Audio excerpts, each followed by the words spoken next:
옛말에요. 모든 것이 마음 먹기에 달렸다라는 그런 말이 있습니다. 여러분 많이 들어보셨죠? 모든 일이 마음 먹기에 달려 있다. 근데 이 말은요, 사실 이제 신라 시대 고승이었던 이 원효 대사가 당나라로 유학을 가는 도중에 어느 무덤 곁에서 밤중에 마셨던 물로 인하여서 깨달음을 얻은 후에 했던 말입니다. 이에 대한 그의 일화를 간략하게 나누자면 이 원효 대사는요. 이제 그 당시에 가장 그 최고의 유학계 이 당나라로 불교를 배우러 가려고 했습니다. 오늘날에는 최고의 유학길은 어딘가요? 뭐 여전히 미국이죠, 그렇죠? 뭐 영국 뭐 한두 개 뭐 유명한 학교 있지만 그래도 뭐 대부분 이제 미국이 가장 국제학 학생들이 좋아하는 유학이 바로 이제 미국 유학이죠. 근데 이제 원효 대사가 이제 가다가 당나라로 가다가 이 밤이 어두워서 이 무덤 곁에서 자게 되었어요. 근데 자다 보니까 이 목에 그 갈증이 너무 심한 그것을 경험하게 되었어요. 그래서 마실 물이 어디 있을까라고 찾다가 그 주위에 있던 어떤 바가지에 그 담긴 물을 발견하고 그것을 벌컥벌컥 너무나도 맛있게 마시게 되었습니다. 근데 낮이 되어서 내가 어저께 마셨던 그 맛있는 그 물이 뭐지? 있으면 좀 남아 있으면 더 마시고 싶다라고 해서 주변을 찾아보니까 자기가 밤중에 마신 물이 해골에 고인 물이다라는 것을 알게 되었어요. 그래서 그 사실을 하자마자 갑자기 속이 메시꺼우면서 역겨우면서 막 구역질을 하게 되었다라는 거예요. 근데 한참 이런 증상이 있다가 그 순간 원효는요.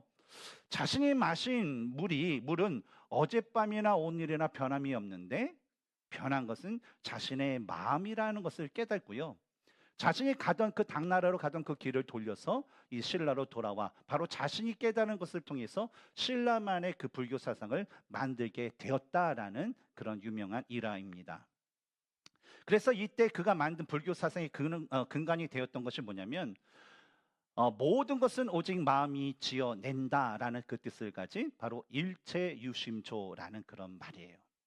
저도 어렸을 때에 이제 한국의 그런 역사를 배우면서 이 일화를 접하고 이 말을 이렇게 배웠는데, 근데 이러한 역사적인 그런 영향 때문인지 모르겠지만 이 한국 사람 그러면요 대부분 내가 마음만 잘 붙잡으면 그 어느 환경과 어느 그 상황도 내가 이겨낼 수 있고 내가 거기서 잘 살 수 있어라는 그런 생각이 많은 것, 또 그런 모습들이 많은 것을 볼 수가 있습니다.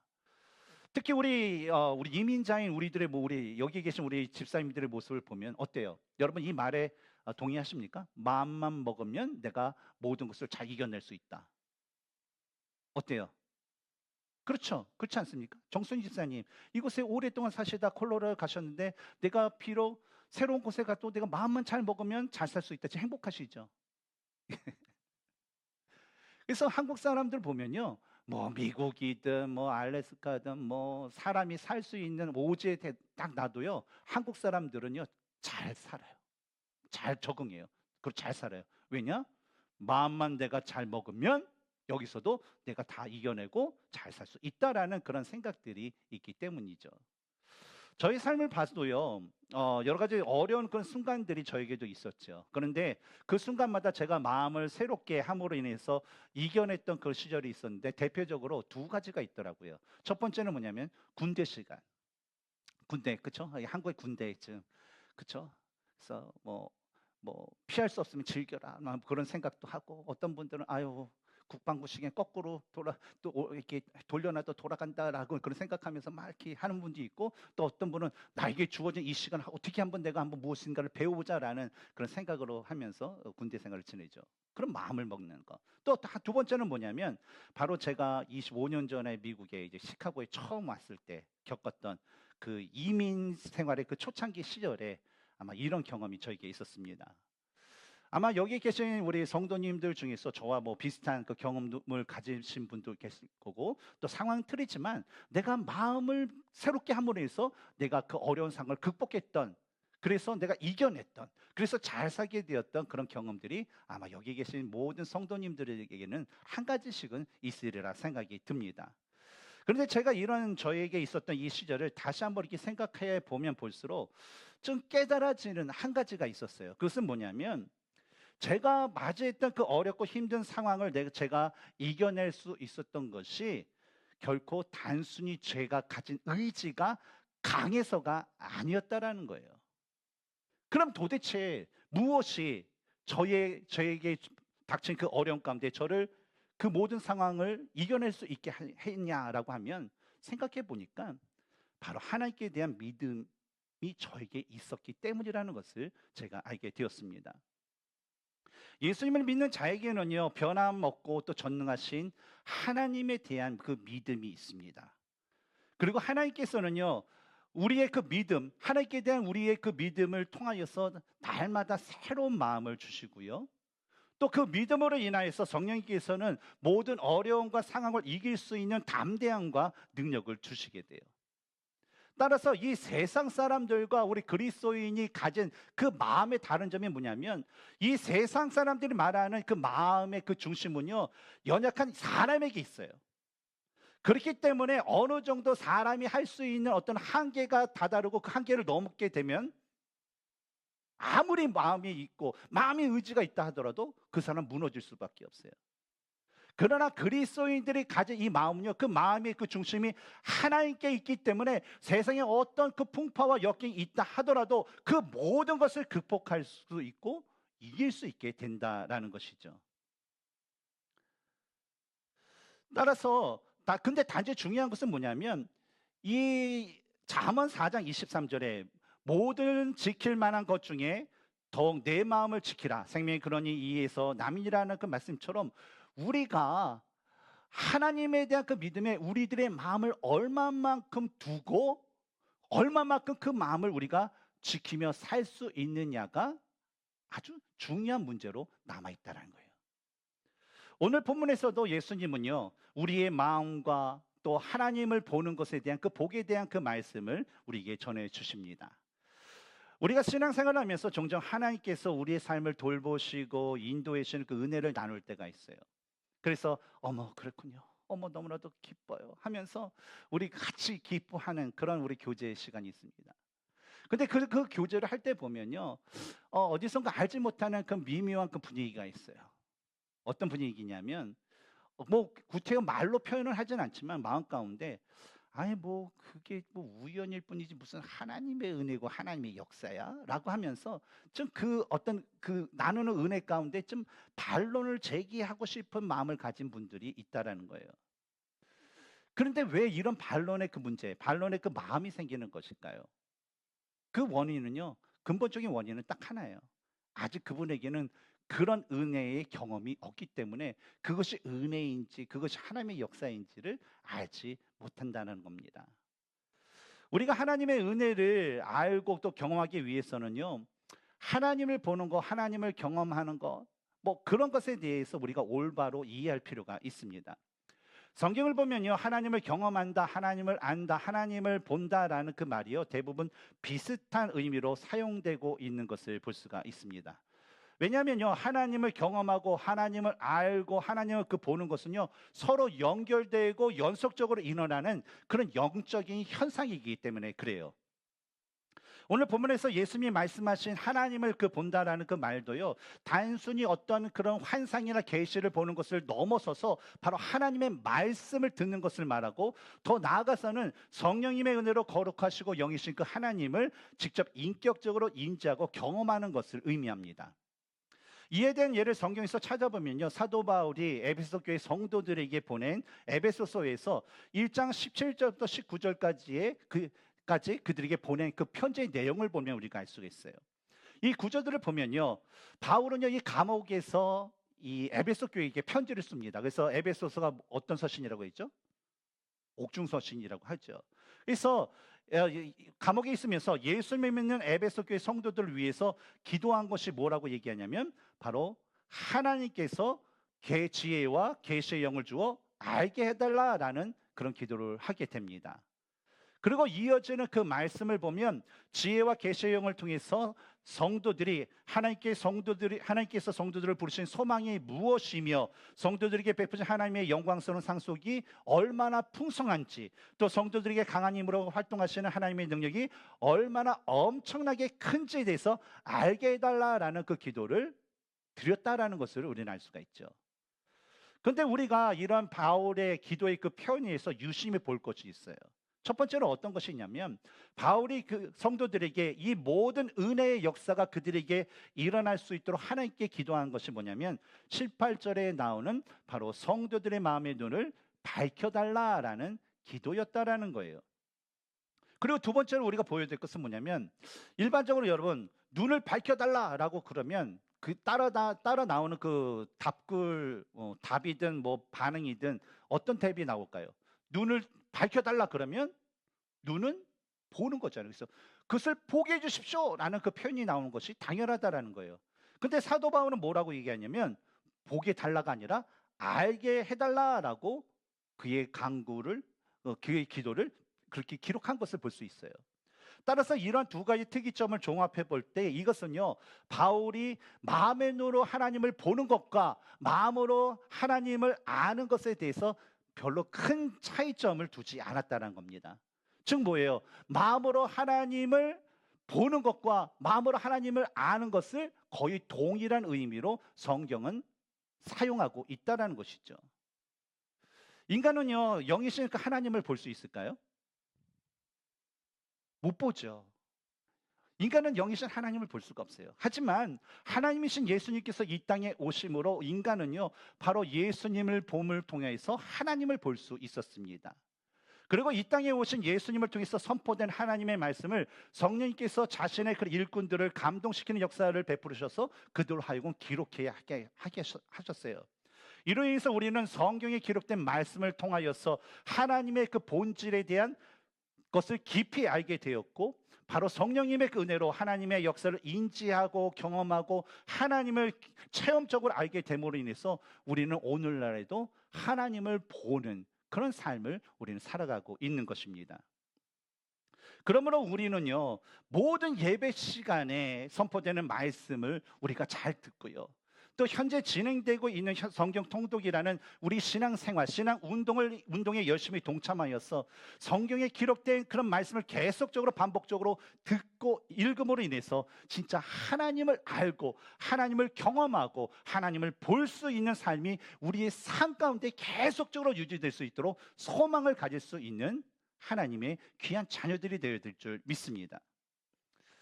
그런데 이 말씀을 듣고 이 성경을 꾸준히 읽는 그런 성도님들을 보면요, 두 가지의 그 모습을 볼 수가 있어요. 어떤 분은 말씀을 계속 듣고 말씀을 계속 읽으면서 하나님을 더욱더 알아가고 하나님을 더욱더 경험하고 또 하나님을 보는 그 은혜로 인해서 기쁘고 그 은혜로 인해서 행복해서 만나는 사람마다 하나님께서 이번 주에도 이 말씀 가운데 은혜를 주셨고 이 말씀대로 살다 보니까 하나님께서 나의 삶을 이렇게 이끄셨어요 라는 그런 고백이 있는 분들이 있어요. 근데 어떤 분들은 말씀 성경을 읽지만 전혀 하나님을 알고 경험하고 보는 그 은혜와 그 기쁨이 무엇인지 그것을 얻지 못하는 분들이 계시다라는 것을 볼 수가 있어요. 왜 이러한 상황이 벌어지는 걸까요? 똑같은 성경에 기록된 그 말씀을 우리가 읽고 똑같이 선포되는 그 말씀을 우리가 매 주마다 매일마다 이렇게 듣는데 어떤 사람은 그 은혜로 인해서 하나님을 알고 경험하고 보는 그 은혜와 기쁨으로 인해서 날마다 행복한 삶을 사는데 어떤 분은 아무리 읽어도 아무리 들어도 그 은혜가 무엇인지 그 기쁨이 무엇인지 알지 못하는 일이 벌어지게 될까요? 오늘 본문에서 예수님은요, 이에 대해서 마음이 청결해야 된다라고 말씀을 하고 계세요. 예수님께서 말씀하신 이 마음이라는 것은요, 카르디아라는 헬라어를 번역한 것으로 사람이 하나님 앞에 나갈 때에 가져야 될 온갖 감정과 어떤 생각들과 이해와 의지를 포함한 바로 신앙의 내적인 그 면을 강조한 그 말입니다. 근데 이 카르디아라는 그 단어에는 또 다른 의미가 있어요. 뭐냐면 바로 사람의 신체 기관인 심장을 뜻하는 그런 의미가 포함이 되어 있어요. 그래서 이 카르디아라는 헬라어 단어가 파생되어서 된 영어가 있죠. 카르디아, 그렇죠? 심장이라는 그런 그 단어가 된 것처럼. 근데 이 단어가 심장이라는 뜻을 포함했다라는 것을 우리 통해서 마음이 청결에 대한 이유를 우리는요, 이 단어의 용법을 통해서 좀 추측하여 더 알 수 있다라는 거예요.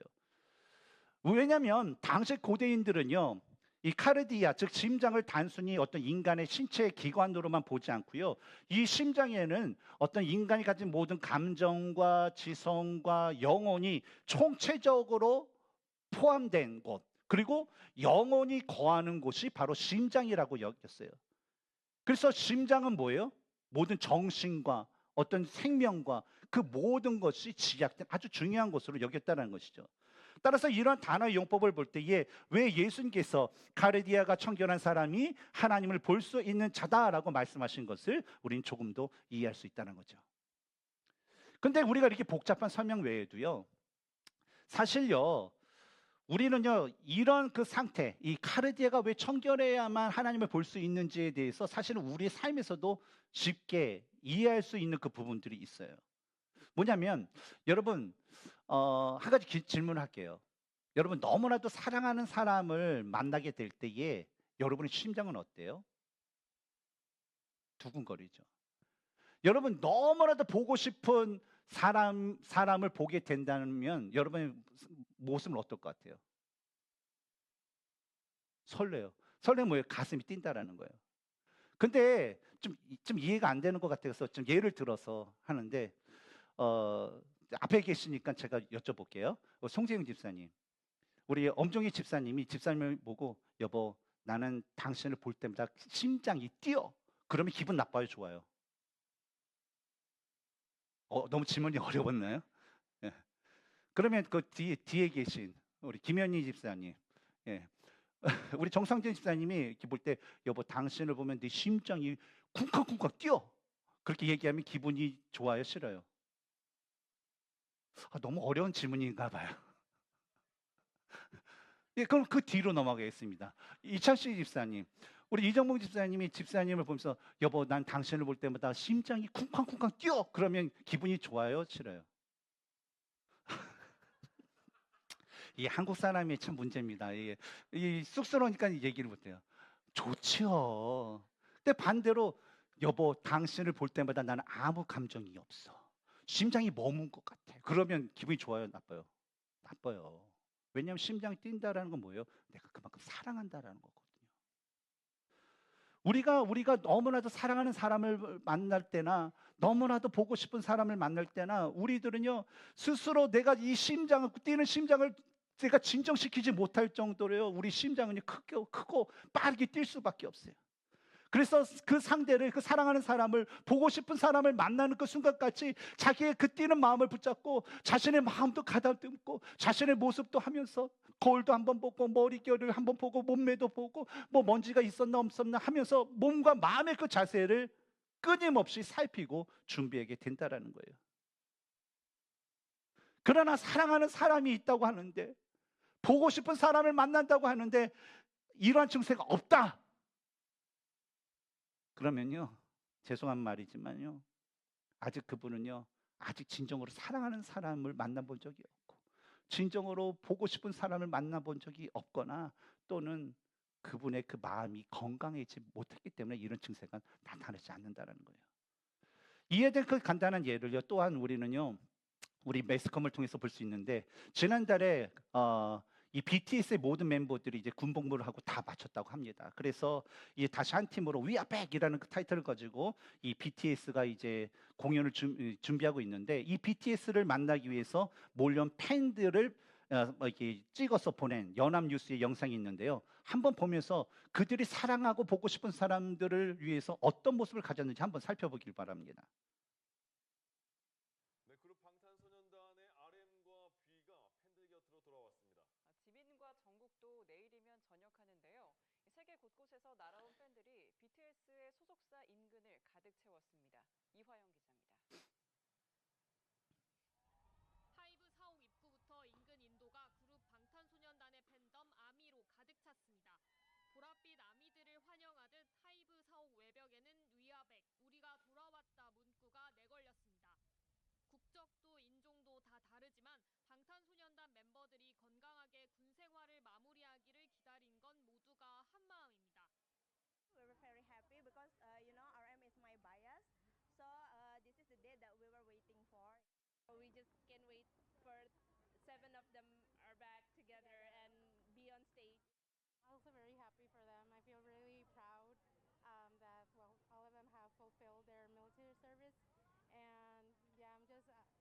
just love them very much, and well, we are here because of them. 예, 여러분, 이 장면을 보면 어때요? 제가 한 15년 전인가요? 그때 이제 갈베스톤에 갔는데 거기 무디 가든에서 이제 아이들과 함께 이제 공연을 이렇게 보려고 줄을 섰는데 거기 표를 받는 그런 히스패닉 한 자매가 저한테 한국 사람이냐 묻더라고요. 15년 전 뭐 이래요. 그래서 한국 사람이냐 그랬더니 너는 한국 사람이 좋겠다 그러더라고요. 그래서 왜 그러냐 그랬더니 자기는 LA에 있는 샤이니 공연을 보기 위해서 지금 일을 하고 있다라고 얘기해요. 이 BTS도 뭡니까? 이 BTS를 보기 위해서 뭐 인도네시아에서도 오고 뭐 멕시코에서 오고 러시아에서 오게 된 거예요. 근데 자기가 이 자리에서 이렇게 지금까지 여기 이 자리에 왔던 것이 누구 덕분이라는 거예요. BTS 덕분이라는 거예요. 그만큼 뭐예요? 이 소녀 팬들은 가슴이 뛰고 진짜 그 가슴이 뛰는 것을 붙잡고 그 BTS 그 자기가 좋아하는 그 사람에게 잘 보이기 위해서 최선을 다해서 그 자리에 왔다라는 거죠. 마찬가지로 여러분 사랑하고 보고 싶은 그 사람에게도 이러한데 우리가 이 세상에 그 누구보다도 사랑하고 보고 싶은 하나님께 나아갈 때 과연 우리들의 마음 상태, 우리의 모습은 어떠해야 될까요? 여러분 우리가 하나님 앞에 나갈 때에 우리의 심장이 터질 것 같은 그런 요동이 우리에게 있지 않습니까? 우리가 걸어가신 하나님 앞에 나갈 때 우리들의 마음과 몸과 자세가 하나님 보시고 기뻐할 수 있을 정도로 내가 최선의 모습으로 최상의 그 모습으로 갖추려고 우리 노력하지 않습니까? 주님께서 언제 다시 이 땅에 오실지 모르기 때문에 지금이 내가 하나님께 나아갈 수 있는 그런 마지막 순간이라는 그 마음을 가지고 이 시간에 우리가 예배에 열심히 참석하고 우리의 마음을 다하고 정성을 다하고 힘을 다하여서 그 영이신 하나님께 감사와 찬양과 영광의 그 예배를 우리 드리고 있지 않습니까? 여러분 우리가 이러한 모습을 왜 갖출 수밖에 없어요? 왜 우리가 가슴이 하나님께 나갈 때 가슴이 터질 것 같은 그런 떨림과 그 최상의 모습을 하나님 앞에 나갈 수밖에 없을까요? 왜냐하면 우리가 그 하나님을 사랑하기 때문에 우리가 예수님을 사랑하기 때문에 그럴 수밖에 없는 거예요.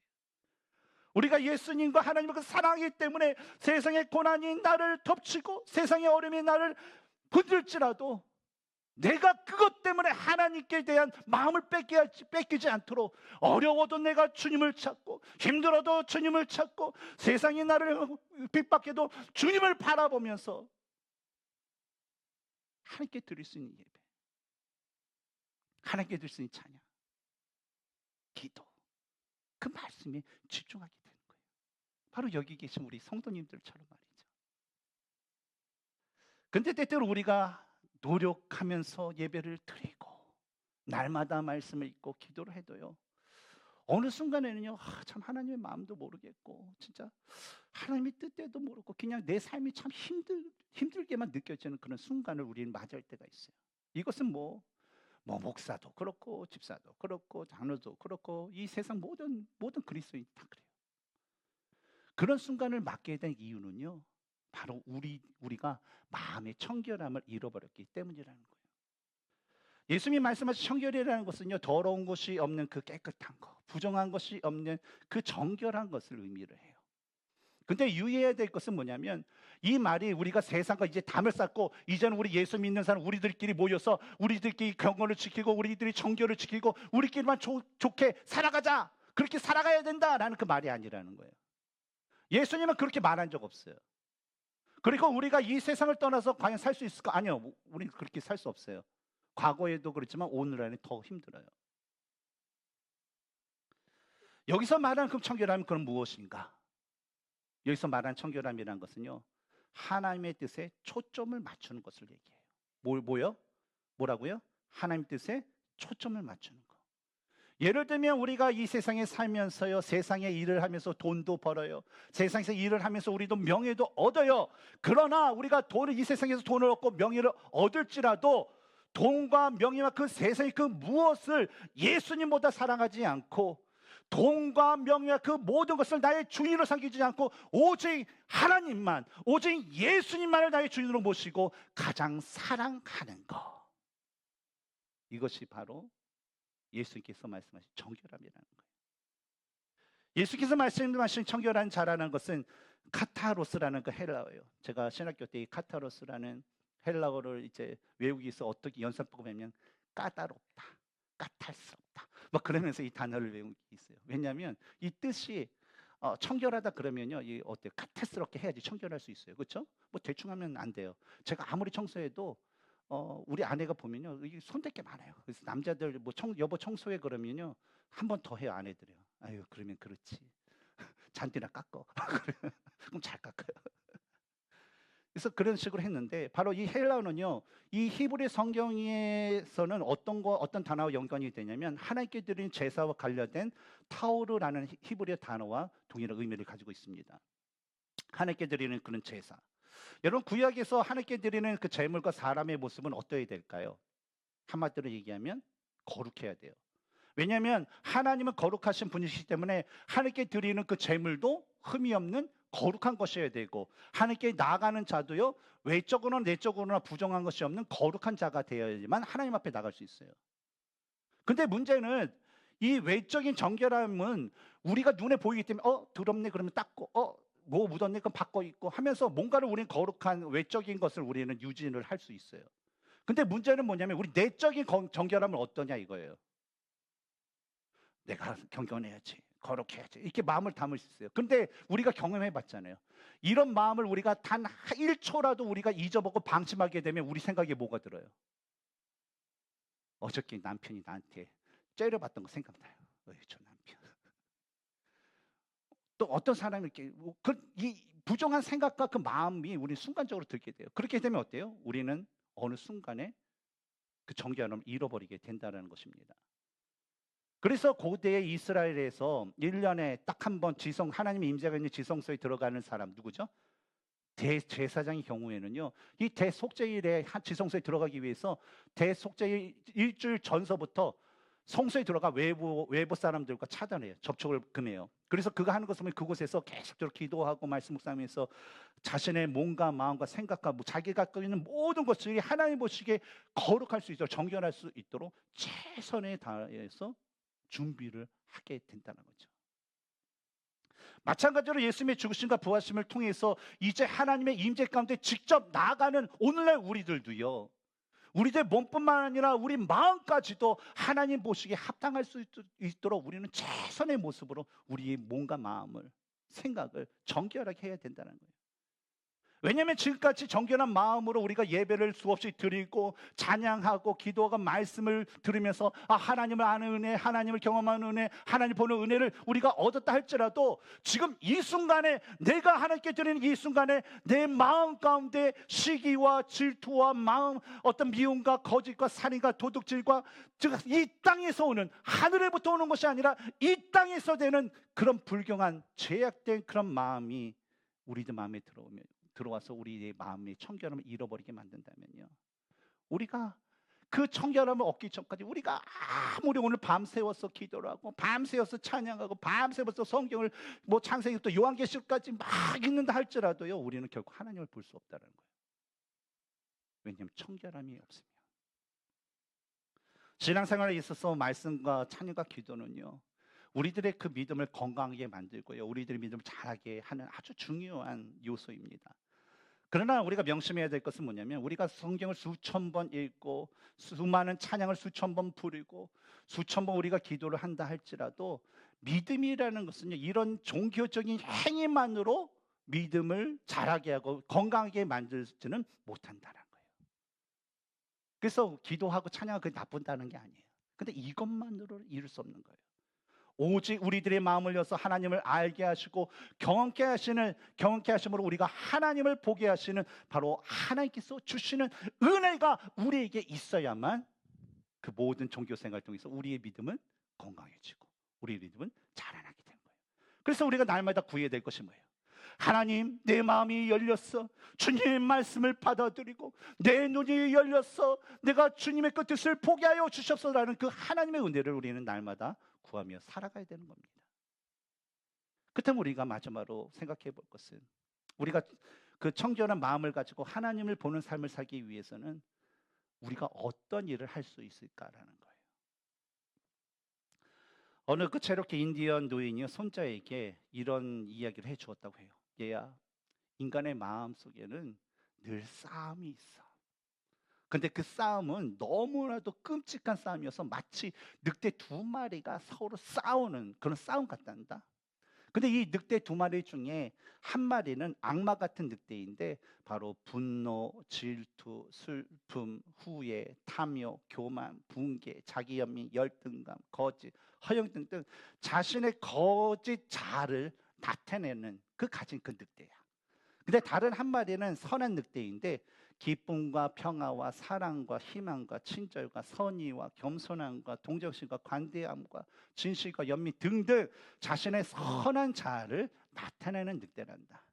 근데 이 두 늑대의 싸움은 너무나도 치열한데 이 늑대의 싸움은 모든 사람의 마음 가운데 일어난다라는 그런 이야기를 해주었어요. 그때 이 손자 그 얘기를 듣고 한참 이게 생각하다가 할아버지에게 이런 질문을 했다고 해요. 할아버지, 그러면요, 두 늑대 중에서 누가 이겨요? 라는 질문을 했다고 해요. 여러분 생각에 어떤 늑대가 이길 것 같나요? 할아버지가 손자에게 이런 대답을 해주었대요. 어떤 늑대가 이기냐면 내가 먹이를 주는 늑대가 이긴단다라는 거예요. 여러분, 우리가 주어진 삶은요, 우리 이민자의 삶은요, 참 변한 게 없어요, 그렇죠? 쳇바퀴 다람쥐 쳇바퀴돌처럼 계속 돌아가요. 그러고 보면 생각해 보면 어제나 오늘이나 똑같아요. 나하고 같이 사는 남편과 아내가 어제나 오늘도 똑같아요. 근데 변한 게 별로 없는 이 세상을 우리는 살아가는데, 환경을 살아가는데 우리들의 마음은요 매일매일 달라요. 그럼 뭐가 변했다라는 거예요? 우리 마음이 다르다는 거예요. 여러분, 우리에게 주신 하나님께서 주신 이 라이프 교회 우리 성도들은 예전이나 지금이 똑같아요. 그렇죠? 근데 우리가 이 상경 가운데서 우리는 행복함을 느끼냐 안 느끼냐는 뭐가 달라졌기 때문에 그럴까요? 사랑하는 성도 여러분, 우리 마음에도요 이 인디안들이 생각하는 이 두 늑대가 있는 것처럼 우리 마음 가운데서도 이 두 가지의 마음이 계속 싸워요. 성령을 따른 마음, 육체의 정욕을 따른 마음. 근데 여러분, 우리는요 바로 그 성령을 따르는 그 마음 가운데 우리는 계속적으로 먹이를 줘야 돼요. 그 선한 늑대에게 먹이를 줘야 돼요. 그러기 위해서 어떻게 할까요? 바로 하나님을 보는 청결한 마음을 항상 유지하기 위해서 우리 성령님의 그 은혜를 구하면서 날마다 성경을 읽는데 열심을 내야 될 줄 믿습니다. 저는 매일 주일이 끝나면 제가 할 거 다 하고 이제 교육자도 가고 가족들 다 가면 교회 남아서 한 오후 늦게까지 좀 있어요. 하면서 교회도 정리하고 좀 쉬기도 하고 그러면서 하는 것이 빠지지 않는 게 성경 통독지를 점검하게 됩니다. 근데 몇 주 전서부터 어느 성도님이 이 성경 통독을 시작한 걸 보게 되었어요. 근데 그 성도님 이름을 보니까 계속적으로 이제 말씀과 이렇게 교제 나누면서 하나님을 더 알아가고 싶고 경험하고 싶고 그런 간절한 소망이 있었던 그런 성도님이었어요. 그러다 보니까 말씀을 들 때 하나님 어떻게 경험해요? 성경을 읽어야 된다. 말씀을 읽을 때 또 하나님을 알게 된다라는 걸 알게 되면서 그 성경 통독을 시작했다라는 걸 알게 됐어요. 그러면서 저는 그 모습을 보면서 너무나 기쁘더라고요. 그러면서 그분을 위해서 더욱더 기도하는 시간을 갖게 되었어요. 하나님, 이 성도님 말씀 가운데 진짜 하나님 더욱더 알게 해주세요. 기도하게 해주세요. 여러분 또한 이런 성경 읽기와 더불어서 교회의 정규 예배인 금요 찬양 예배와 주일 예배에 열심히 참석하시기 바랍니다. 이 세상은요 우리가 하나 연합되어서 하나님을 찬양하고 말씀을 듣고 기도하는 것을 싫어해요. 계속적으로 나누게 해요. 흩어요. 그러나 우리는 히브리서 10장 25절에 모이기를 패하는 어떤 사람들의 습관과 같이 하지 말고 오직 권하여 그날이 가까움을 볼수록 더욱 그리하자라는 그 말씀을 통해서 말씀처럼 우리가 함께 찬양하고 함께 말씀을 듣고 함께 기도하면서 교회를 통해 주신 동일한 하나님의 그 뜻을 우리가 알고 바라보면서 그 하나님의 뜻을 지켜 행하는 진정한 하나님의 사람들이 되어야 될 줄 믿습니다. 그리고 여러분이 주어진 그런 처소에서 날마다 말씀을 읽고 기도하는 그 큐티 경건의 생활을 이어가시기 바랍니다. 오늘 본문에서 예수님은요 우리는 마음이 청결한 자다라고 얘기했어요. 우리로 하여금 우리는 마음이 청결한 자이므로 하나님을 보는 삶을 산다라고 말씀해 주셨습니다. 그러므로 이러한 마음의 청결함을 잃어버리지 않도록 우리는 항상 마음을 다해서 힘쓰면서 주님이 언제 오시든 그 주님을 만날 때까지 이 세상에서 청결한 마음을 가지고 하나님을 알고 하나님을 경험하고 하나님을 바라보며 살아갈 수 있는 진정한 복된 하나님의 사람들이 되기를 주님의 이름으로 축원합니다. 아멘. 우리 이 시간 함께 우리 찬양하기를 원하는데요. 우리 정결한 마음 주시옵소서라는 그런 찬양을 함께 하기를 원합니다. 우리는 예수님을 믿음과 동시에 우리는요, 마음이 정결한 자예요. 마음이 청결한 자입니다. 여러분 믿으십니까? 그런데 우리가 청결함을 잃어버렸던 것은 뭐냐면 내가 주님 앞에 집중하지 못했기 때문에 그래요. 나의 가운데 하나님 외에 다른 것이 들어와서 그래요. 하나님이 주인이 아니라 다른 것이 나의 주인 역할을 하며 살기 때문에 우리 마음이 변질될 거예요. 그러나 우리가 걱정하지 말아야 할 것은 뭐냐면 우리를 우리보다 너무나 잘 아시는 그 주님이 우리 형편을 다 아세요. 그래서 우리는 날마다 기도할 때 하나님, 내가 정결한 마음으로 주님 앞에 가기를 원합니다. 그래서 주님을 바라보기를 원합니다. 이런 소망을 우리가 잊지 않고 계속 기도하면 될 줄 믿습니다.